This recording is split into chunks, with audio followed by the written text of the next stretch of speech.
美聯儲政策大轉向，未來會點影響市場？大家好，我係 Peace 皮亞斯，歡迎大家收睇今日嘅美股3分鐘。中意呢個內容記得俾 like 同 subscribe。美聯儲每隔5年都會重新檢視自己政策架構，而家又到時候啦。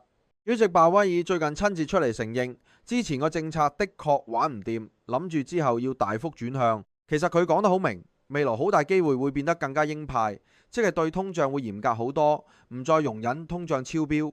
8月 Jackson Hole 嘅會議呢，應該好大機會有新公佈嘅。對我哋投資者嚟講，意思就係未來加息會熱咗，減息就難咗一皮。唔好再幻想美聯儲係投資者永遠嘅朋友，而家佢會成日跳出跳入，時敵時有，大家要識得留意佢態度變化。聯合健康又爆雷，係時候抄底定繼續避？另一單大新聞，聯合健康又中招 ，CEO 呢突然間辭職啦。加埋有報道話咧，佢哋被司法部調查醫保欺詐，公司嘅股價咧今日即刻暴跌11%嘅。啲消息聽落好恐怖，不過我要提大家，其實類似嘅指控唔係今日先有，已經講成1年。3月法院都否決咗一啲指控，短期波動都係市場恐慌帶嚟，利空咧就一次次跌埋落。成4月至今，股價跌咗差唔多60%。咁如果你係穩陣型投資者，皮亞斯覺得呢啲位絕對唔好接飛到。雖然我覺得佢哋不至於出現致命問題，但管理層嘅動盪、指引取消、加重監管影響都係大風險。比起揾快錢，穩陣啲先係長遠之道。最新數據反映美國經濟真係轉差嘅。今朝出咗幾組美國數據，市場反應唔一。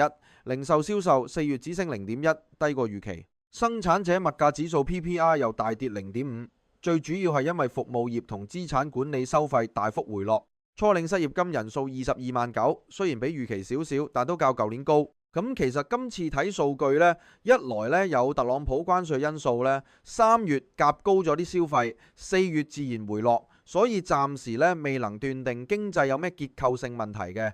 咁如果後邊幾個月呢數據呢持續轉差嘅，先再小心啲嘅。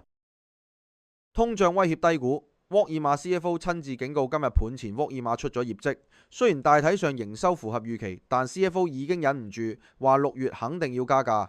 關稅壓力大到冇零售商頂得順啊，消費者必定見到零售價格上升，加埋食品進口同香蕉、牛油果等等都被徵稅。其實而家呢 PPI 啊 CPI 公佈呢都證明呢通脹溫和咗，主要呢係拉低個通脹係服務端。如果關稅最終有好消息，預期唔會爆發大型通脹，但唯一不確定就係關稅會唔會再變數，呢點最緊要投資者要留意。多謝你同我皮亞斯一齊 update 完最新嘅投資熱點，記得訂閱同撳埋個鐘仔，聽日見面。